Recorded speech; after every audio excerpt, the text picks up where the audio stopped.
Olá, boa noite para você. 2 comerciantes foram libertados em São Paulo depois que a polícia conseguiu localizar o cativeiro no interior do estado. Foram 3 dias de terror. 5 criminosos foram presos e um menor apreendido. Estas imagens são exclusivas e mostram que os criminosos foram até a casa das vítimas horas antes do crime. Eles chegam neste carro vermelho e em seguida atravessam a rua tranquilamente. Os 3 sequestradores esperaram na porta desde o início da manhã. Os comerciantes foram sequestrados à noite, quando chegavam em casa depois de um dia de trabalho. Eles haviam acabado de sair aqui da CEAGESP, a central de abastecimento do estado, onde vendem legumes e verduras. As vítimas ficaram 3 dias em poder dos criminosos. Os reféns eram mantidos nesta casa em Mairinque, no interior de São Paulo. O cativeiro ficava na zona rural da cidade. As vítimas estavam amarradas e amordaçadas. Os irmãos ficaram trancados num quarto improvisado, sem comida. Bebiam apenas água.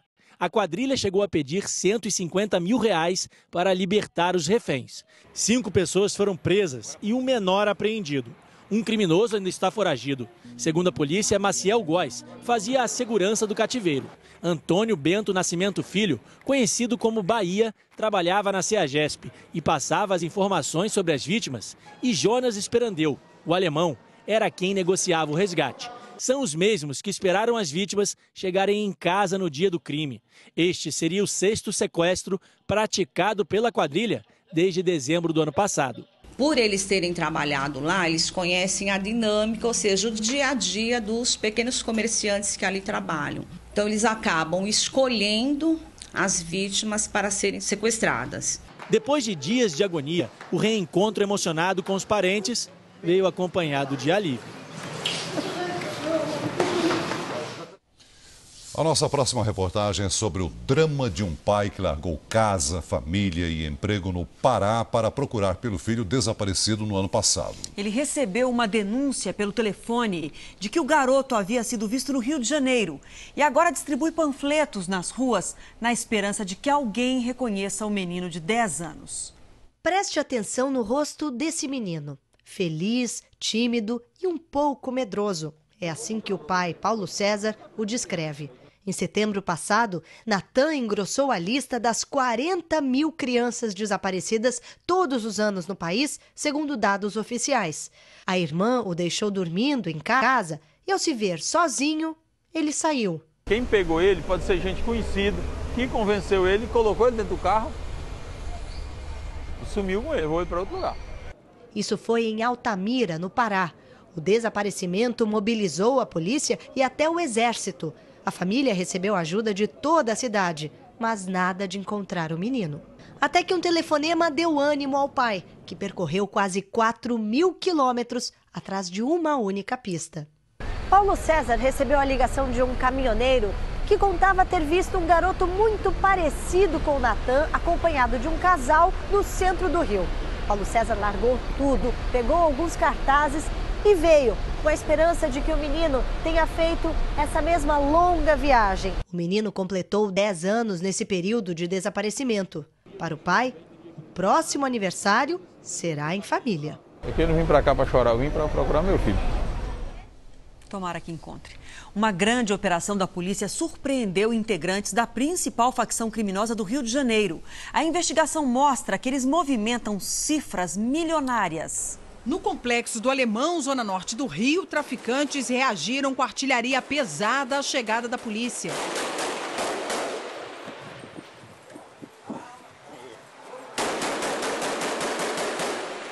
"400 homens participaram da operação em comunidades do Rio, Niterói e da Baixada Fluminense. 8 suspeitos foram presos. Outros 18 acusados já estavam na cadeia. Os agentes monitoraram mensagens de celulares trocadas por criminosos e descobriram como traficantes que cumprem pena em presídios federais continuam controlando a principal facção criminosa do estado. Para a polícia, o traficante Marcinho VP é o chefe da organização. Escutas telefônicas autorizadas pela justiça mostram a negociação de drogas. Quanto tu quer? Ah, mano, vê quanto que tem lá, mano. Eu quero ver a qualidade. Se tiver uns 40 quilos. Eu pago 20 à vista e 20 ele me dá uma condição. Já. A investigação mostra que a facção fatura mais de 7 milhões de reais por mês.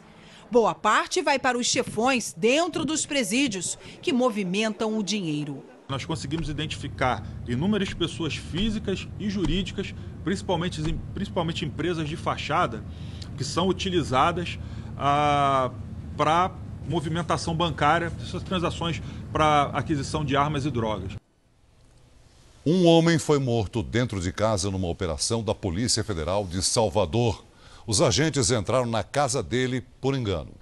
Tudo aconteceu durante uma operação da Polícia Federal para prender integrantes de uma quadrilha que desviou mais de 100 milhões de reais em cargas. Os agentes teriam confundido o apartamento 04, onde Márcio morava no térreo, com 104, onde estava um dos suspeitos, e entraram no apartamento errado. Segundo a família, Márcio estava sozinho em casa quando os policiais federais invadiram o apartamento. Eles teriam arrombado a porta, a gente consegue ver as marcas desse arrombamento, e fizeram esse caminho aqui pela sala da residência até chegar exatamente nesse quarto aqui, onde o Márcio dormia. A família diz que o motorista não tinha arma em casa e foi baleado mesmo sem reagir. Pode ver ali pela cama o sangue, que ele não teve como reagir. O superintendente da Polícia Federal de Salvador admitiu que o motorista não era o alvo, mas afirmou que ele reagiu. Se deparou com uma pessoa brandindo uma arma e pediu para a pessoa para soltar a arma, e aí a pessoa continuou resistindo e infelizmente foi necessária a utilização da força necessária para conter esse cidadão. Eu até entenderia se ele chegasse na minha casa, arrombasse, mas que ele mostrasse um mandato de prisão, conferisse o nome da pessoa, mas nada disso foi feito.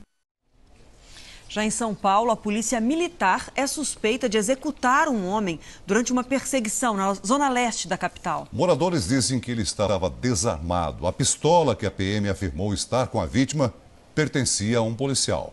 Essas imagens foram gravadas depois de Douglas Bento Martins ser atingido por um tiro disparado por um policial militar no domingo. Ferido na barriga, Douglas implora no chão por socorro médico. A mulher dele se desespera. O SAMU chega 1h15 depois. Enquanto Douglas é colocado na maca, os moradores acompanham revoltados.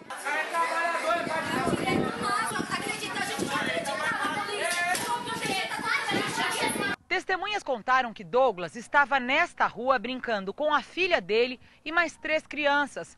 Um outro morador, Ronaldo Ferreira, chegou de carro em alta velocidade e quase atropelou as meninas.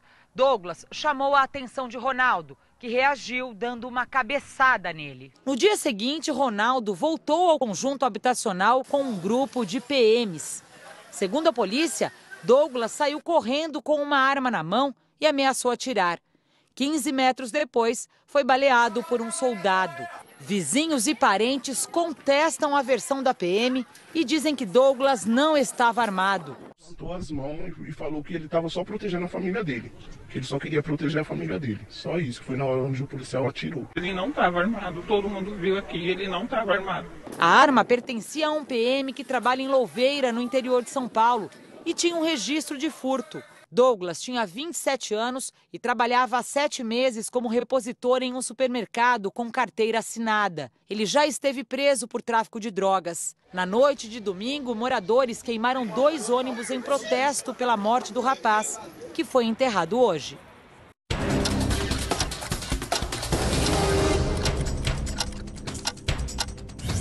Sindicalistas foram retirados à força do plenário do Senado durante um protesto contra um projeto que revoga a participação obrigatória da Petrobras na exploração do pré-sal.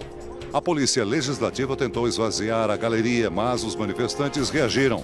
Eles foram detidos e colocados num camburão.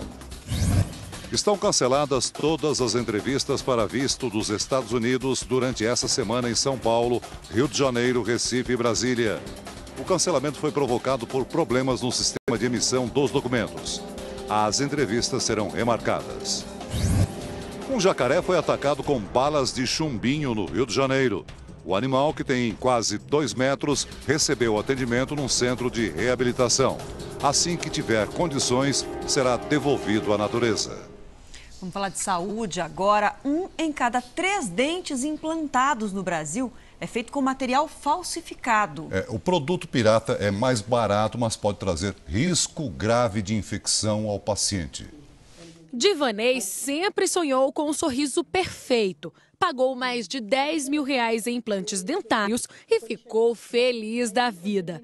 Felicidade que durou pouco, já que o tratamento não deu certo. A primeira coisa que eu senti foi que os dentes começaram a amolecer. A segunda etapa foi que o odor, um odor desagradável. Os 5 implantes tiveram que ser retirados. O caso de Divanei pode ser mais comum do que a gente imagina.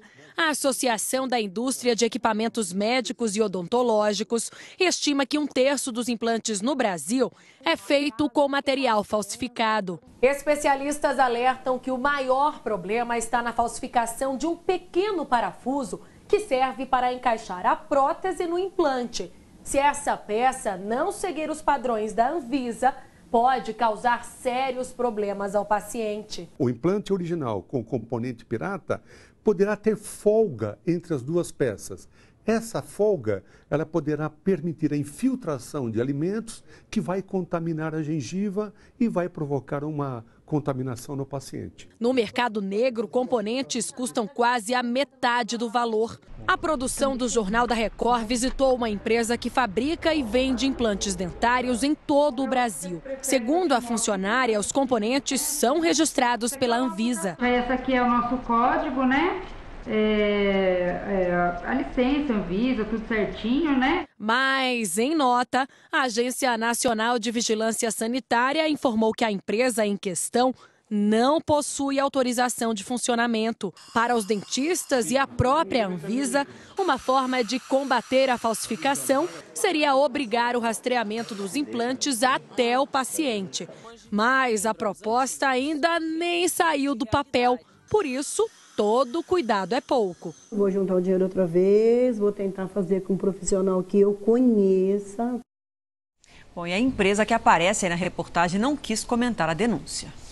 Morreu hoje em São Paulo o empresário Olacir de Moraes, conhecido como o Rei da Soja. Olacir tinha 84 anos e lutava contra um câncer no pâncreas. Olacir de Moraes foi um dos maiores empresários do país, listado entre as 200 pessoas mais ricas do mundo. Começou a trabalhar com o pai aos 14 anos de idade. Aos 18, já em São Paulo, criou a primeira empresa.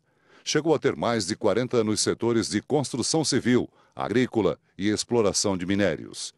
Ficou conhecido como o Rei da Soja ao se tornar o maior produtor mundial do grão. O corpo de Olacir de Moraes foi cremado hoje à tarde na Grande São Paulo.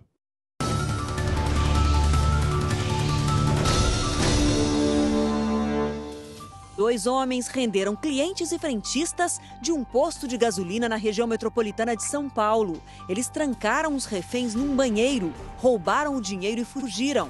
As vítimas foram resgatadas por um rapaz que chegou para abastecer. Um homem que aparenta ter 60 anos foi flagrado arrombando uma loja de equipamentos médicos em Belo Horizonte. Ele levou o equivalente a R$20 mil em produtos. Flagrante de imprudência em Belém. Dois homens estavam sentados em cima de uma caixa de som sobre um carro. O motorista que vinha atrás filmou o momento em que um deles despencou do veículo. O rapaz sofreu apenas ferimentos leves. E se você registrou algum flagrante como esse, envie para o nosso WhatsApp no número 11 989 33 3150. A erupção de um vulcão provoca a retirada de mais de 3.000 pessoas na Indonésia. O Monte Sinabung expeliu cinzas a mais de 2,5 km de distância. Em alerta máximo desde o começo de junho, ele já deixou mais de 10 mil desalojados. O vulcão ficou séculos sem atividade até a primeira erupção em agosto de 2010.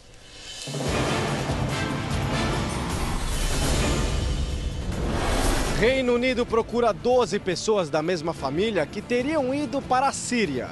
13 irmãs muçulmanas e os 9 filhos foram para uma peregrinação na Arábia Saudita, mas não retornaram à Inglaterra. O irmão das mulheres luta com o grupo Estado Islâmico na Síria, o que levantou a suspeita de que elas poderiam seguir o mesmo caminho. Em uma coletiva, 2 dos maridos fizeram um apelo emocionado para que todos voltem para casa.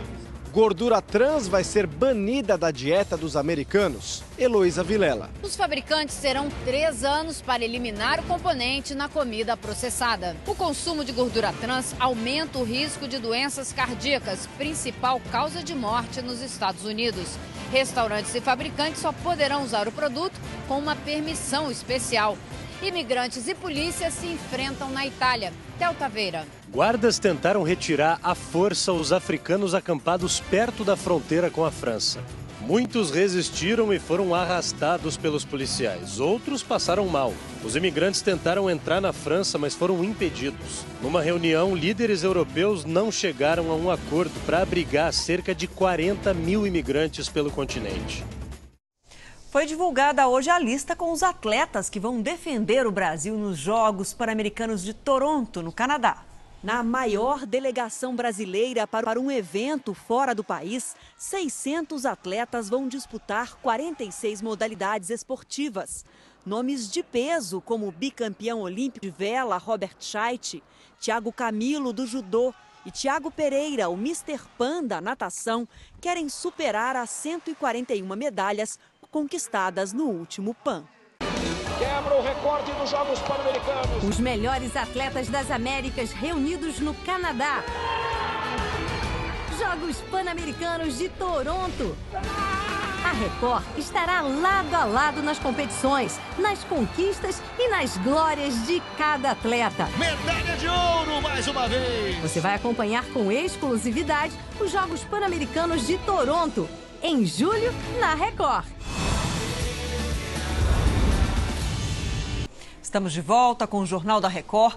Lideranças do PMDB e do PSDB fecharam um acordo para alterar a lei sobre a maioridade penal. De Brasília ao vivo, Renata Varandas tem as informações para a gente. Boa noite para você, Renata. Boa noite, Adriana. Olha, o acordo foi fechado entre o presidente da Câmara, o deputado Eduardo Cunha, que é do PMDB, o PSDB e outros 6 partidos. O texto prevê a redução da maioridade penal de 18 para 16 anos, mas só em casos de crimes graves como latrocínio, estupro, homicídio e sequestro. A proposta deve ser aprovada amanhã na comissão especial e depois segue para o plenário da Câmara, onde deve ser votada até o dia 30 deste mês. De Brasília, Renata Varandas. Obrigado, Renata. A Polícia Federal está intensificando as investigações contra 2 ex-ministros envolvidos nas denúncias da Operação Lava Jato. De Curitiba, o repórter Mark Souza tem os detalhes. Boa noite, Mark.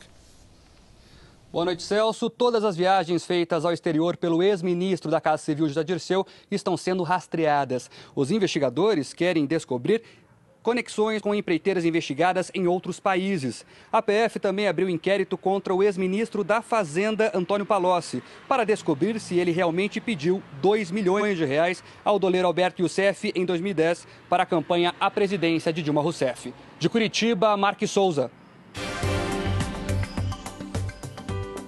Depois do dia mais frio do ano no sul do Brasil, amanhã volta a chover em grande parte da região. Uma frente fria provoca temporais do norte gaúcho ao oeste paranaense. Também chove forte entre o Acre e o norte do Maranhão, por causa de áreas de instabilidade. Pancadas de chuva atingem a área cinza entre Espírito Santo e Rio Grande do Norte. Na área amarela do mapa, faz sol. E o frio continua sobre o sul e o sudeste do país. Mínima de 7 graus em Porto Alegre, de 12 em São Paulo. À tarde, máxima de 28 graus no Rio de Janeiro e de 35 em Porto Velho.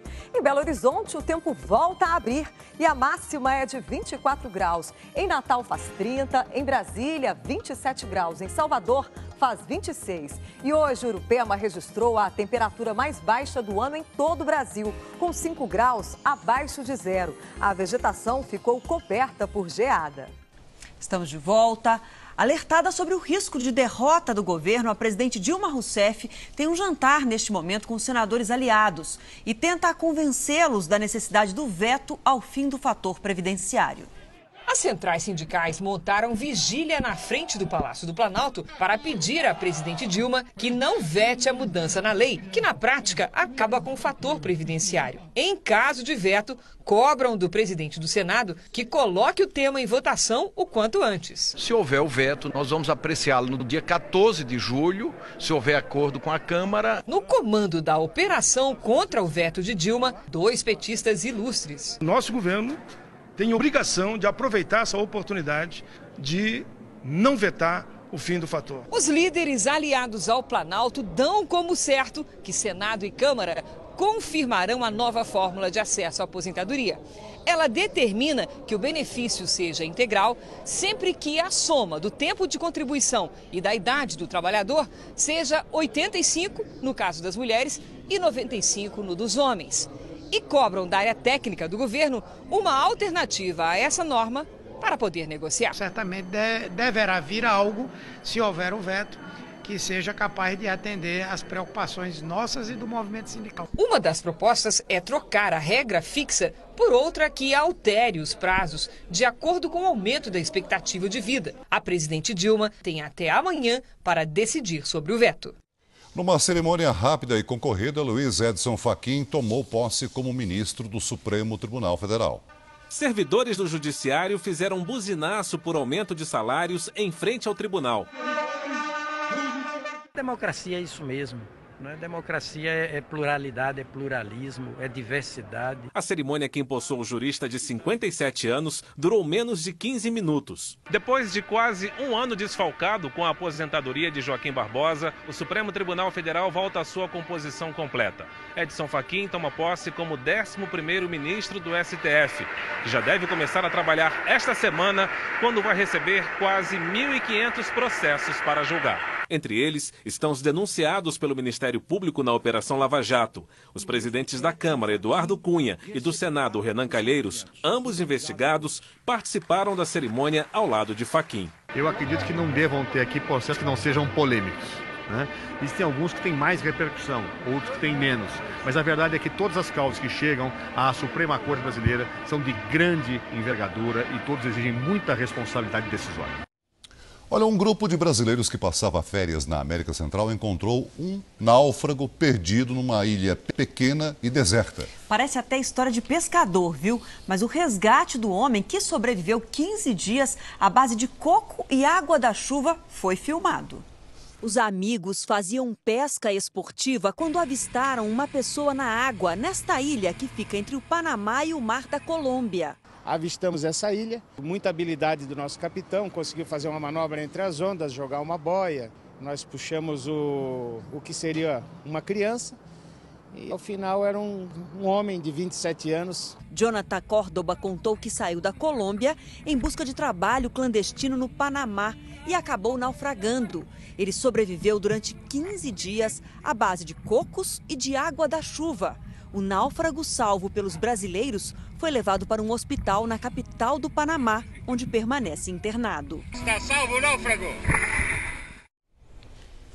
Criminosos assaltaram um ônibus com passageiros de uma companhia aérea a caminho do Aeroporto Internacional de Guarulhos, na Grande São Paulo. 4 criminosos armados entraram no veículo em Congonhas disfarçados de passageiros. Durante o caminho, eles anunciaram o assalto e roubaram os pertences das vítimas. Uma passageira que não quis se identificar disse que os ladrões fizeram ameaças. Eles foram agressivos, sim, e bateram na cabeça, deram coronhada. Então você fica apavorado, né? A empresa aérea informou que está colaborando com a polícia. Até agora, ninguém foi preso. Em Minas Gerais, o roubo de cães se tornou uma grande preocupação. Os casos aumentaram 15% em um ano. Os últimos passos flagrados por uma câmera de segurança. Sofia anda de um lado para o outro e depois some no vídeo. O ladrão, que em nenhum momento aparece nas imagens, entrou pela loja dos fundos do pet shop. Inconformada, a dona do animal espalhou cartazes e faixas, prometendo uma recompensa para quem tiver alguma pista da cadela. Ela está com a gente já tinha 8 anos, né?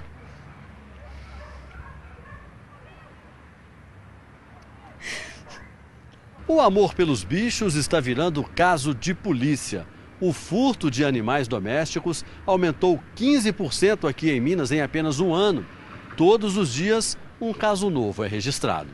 Neste momento, Jojo, o cãozinho de Laíse, está nas mãos dos criminosos. O poodle de 9 anos de idade foi levado da porta da casa de um vizinho. Eu saí para trabalhar, ele deu uma fuga, tentou ir atrás de mim. Aí o vizinho pegou e guardou ele para mim. Aí chegou um outro rapaz, falando bravo que o cachorro era dele, e abriu o portão e levou ele embora. Mas por que os bandidos estão de olho nos animais domésticos? O mercado de cães está imenso, está grande. E o valor dos animais também, de várias raças, é muito alto. A polícia informou que está investigando o caso. Por enquanto, ninguém foi preso. A recomendação é para a vítima fazer um boletim de ocorrência para diminuir a possibilidade do animal ser vendido clandestinamente. No Rio de Janeiro, o número de roubos de carga registrou aumento no mês de maio. Câmeras de segurança de um caminhão flagraram um momento em que criminosos armados com fuzis abordaram um motorista. Era 1 da tarde quando a van da empresa de cigarros foi cercada pelos criminosos no subúrbio do Rio. Os seguranças também foram rendidos. Assaltantes com fuzis tomaram conta da rua. O motorista e o ajudante foram obrigados a transferir a carga para 2 veículos. Um deles, uma caminhonete que foi roubada durante o assalto. Essas imagens são de outro ataque na mesma região um mês depois. O carro fechou a rua e 4 homens armados renderam o motorista e o ajudante. O motorista teve que seguir os criminosos até o alto do morro. O caminhão foi cercado pelos ladrões. Segundo a polícia, por trás das armas estão homens comandados pelo traficante Celso Pinheiro Pimenta, o Playboy. Os funcionários das transportadoras estão assustados. Este homem foi rendido por assaltantes na Avenida Brasil. Segue, senão a gente vai matar o ajudante. Nós fomos obrigados a subir a comunidade e descarregar a carga a poder dos traficantes, fortemente armados. Por causa da quantidade de assaltos, as transportadoras que atuam aqui no Rio de Janeiro estão tendo dificuldades para contratar seguro das mercadorias. Já os caminhoneiros autônomos estão pagando vigilância particular para trabalhar com um pouco mais de segurança. E o roubo não é a única violência que eles sofrem. Eles estão sequestrando o motorista e pedindo resgate pela vida desse motorista. O motorista vai pagar com a vida.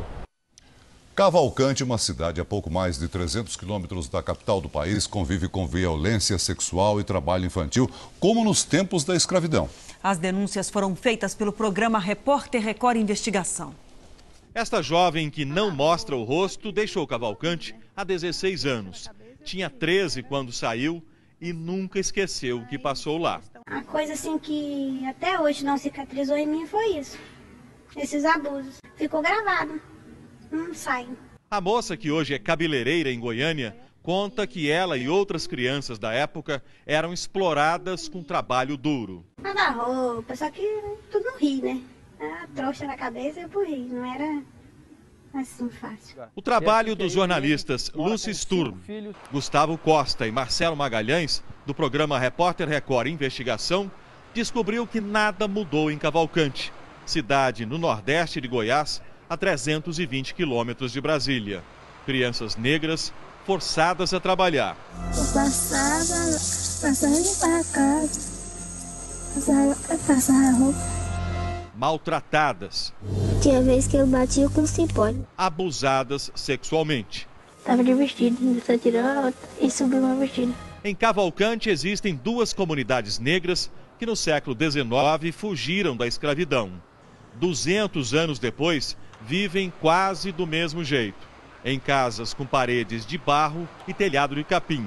Mas nada é tão grave quanto o trabalho forçado e o abuso sexual de crianças e adolescentes. O perfil da vítima são crianças pobres, menores de 14, 13 anos. Esta menina foi entregue à família de Jorge Cheim, vereador em Cavalcante, vice-presidente da Câmara. Acabou estuprada por ele. Pensou em gritar? Não, eu já estava amarrada. Você estava o quê? Amarrada? O Conselho Tutelar de Cavalcante recebeu várias denúncias de casos semelhantes. Os acusados teriam inventado provas, coagido testemunhas ou a própria vítima para escapar da condenação. Um dentista da cidade foi um dos poucos condenados. Pegou 12 anos de prisão. Cumpriu pouco tempo. Cavalcante é um município pobre na região mais pobre de Goiás e está sem juiz e sem delegado. O governo do estado prometeu resolver este ano pelo menos o problema da falta de energia elétrica nas comunidades negras. Preparamos uma linha de transmissão de alto porte. Tem que fazer ainda as estações rebaixadoras para atender às demandas. O Ministério Público disse que vai enviar uma equipe de assistentes sociais para acompanhar as jovens vítimas de trabalho escravo e abusos sexuais. Mas acredita que para acabar com a impunidade é preciso mais. Precisa de ter um delegado constantemente, um juiz constantemente na comarca. Sem que seja feito esse esforço em benefício da população daquela região, realmente vai ser difícil superar esse quadro. O Tribunal de Justiça do Estado de Goiás disse que vai decidir na próxima semana se manda um juiz para a cidade. Já a Polícia Civil afirmou que não tem condições de deslocar um delegado, mas reforçou a equipe da Delegacia de Alto Paraíso, responsável pela cidade de Cavalcante. Agora os subterrâneos, que serviram de esconderijo ou local estratégico em guerras. O que pouca gente imagina é que no Brasil, túneis e até abrigos antiaéreos foram construídos durante conflitos. Quem conta essa história é o repórter Eduardo Ribeiro.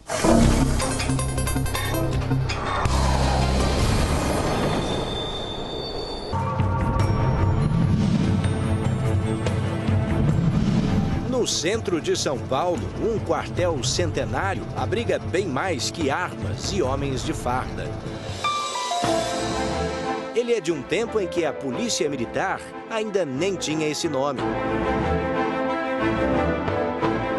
De quando o Brasil Imperial ainda experimentava os ares da nova República. O Jornal da Record está entrando agora no Pátio da Rota, um quartel construído em 1891, mais de 120 anos atrás, chamada de uma tropa de reserva do secretário de Segurança e do comando da Polícia Militar. Mas os segredos dessa instituição de mais de 100 anos começam bem embaixo dos nossos pés. Fora de forma! Ixi! Roda!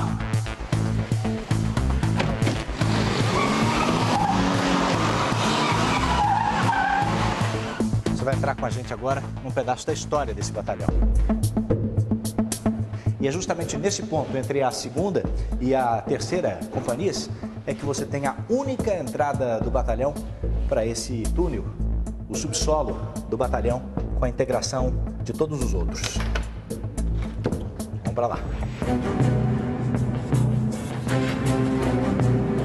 O corrimão de madeira, por exemplo, veio bastante tempo depois, mas a escada é original.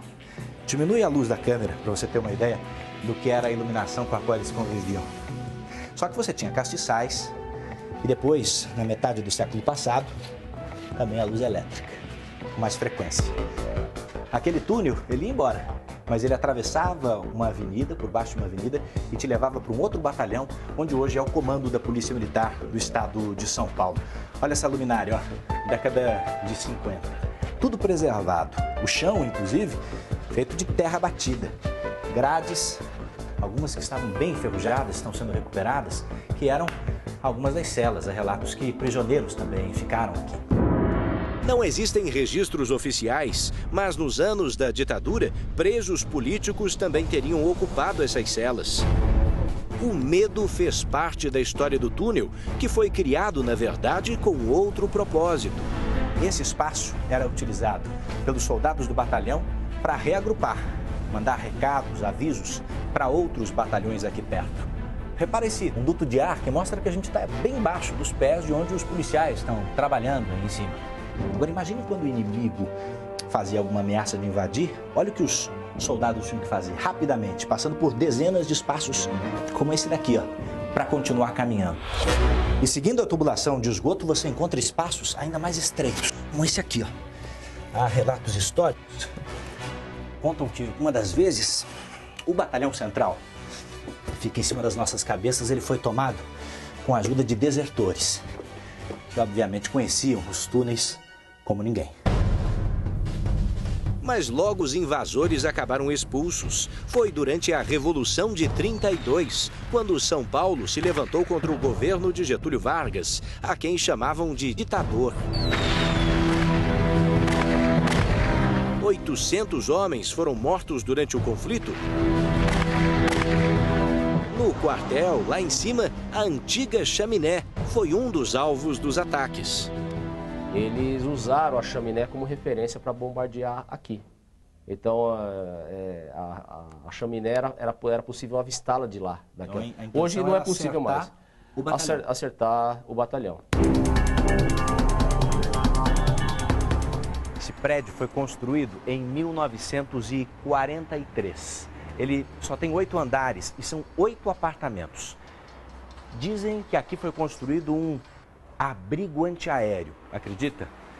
Vamos lembrar? Segunda Guerra Mundial, 39 a 45. Em 1942, Getúlio Vargas, presidente do Brasil, o Brasil ainda não tinha entrado na guerra, ele faz um decreto. Ele escreve um decreto dizendo que todo, mas absolutamente todo novo prédio construído no Brasil, com mais de 5 andares, mais de 1.000 metros quadrados, precisava ter um abrigo que protegesse os seus moradores contra bombardeios aéreos. Isso ficava a cargo do Ministério da Aeronáutica. Existem, da época da Segunda Guerra Mundial, apenas 80 abrigos antiaéreos mantidos, preservados. E a maioria deles fica aqui na cidade de São Paulo. Oi? Aqui? Não é possível. Aqui é só um quartinho de bagunça, gente. Vamos entrar, vamos conhecer então um abrigo antiaéreo da época da Segunda Guerra Mundial no centro de São Paulo.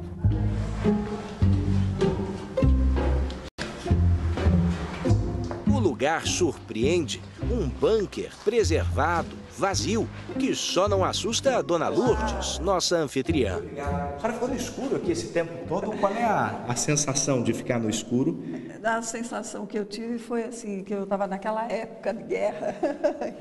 Se bem que a luz ali do computador ajudou um pouco. Porque, na verdade, se fosse um período de guerra, segundo o decreto de Getúlio Vargas, todos os moradores tinham que correr para cá. Tinham que correr para cá. E acabar com luz, fornecimento de... Na verdade, deveria ter, assim, mantimento para a pessoa poder se alimentar, tudo mais, né? Porque, na época, foi uma verdadeira paranoia. O abrigo antiaéreo chegou a valorizar o imóvel por décadas. Como é que eram os anúncios da época de venda de um apartamento aqui no prédio? É interessante porque eles valorizavam muito os abrigos, né? Então, um prédio que tinha um abrigo antiaéreo, logicamente, ia proteger as pessoas, né? Então, o anúncio era lá, apartamento de 100 metros quadrados. Apartamentos, todos de frente, abrigo antiaéreo. Abrigo antiaéreo era um dos itens... Exatamente. Um dos chamarizes. Do chamariz, era sinônimo de conforto e modernidade. Não é que o anúncio ainda sobrevive na internet? É dos anos 40, com destaque para o lançamento do imóvel e para o tal abrigo. Mas as bombas passaram longe daqui e abrigos como o de Dona Lourdes permaneceram sem uso. Um pedaço esquecido da história, bem debaixo dos pés dos paulistanos. Vai ficar pequeno esse abrigo, se for necessário. Mas felizmente há outros aí, né? E a gente tá... Vamos dividir. Então, se você precisar, né, já sabe. Bom, fica o convite da Dona Lourdes. Eu vou esperar, já que 70 anos não usaram, não vai ser hoje. Não vai ser hoje. Fique bem, Dona Lourdes. Obrigada. Tudo de bom. Tchau, tchau. Tchau. Vamos lá.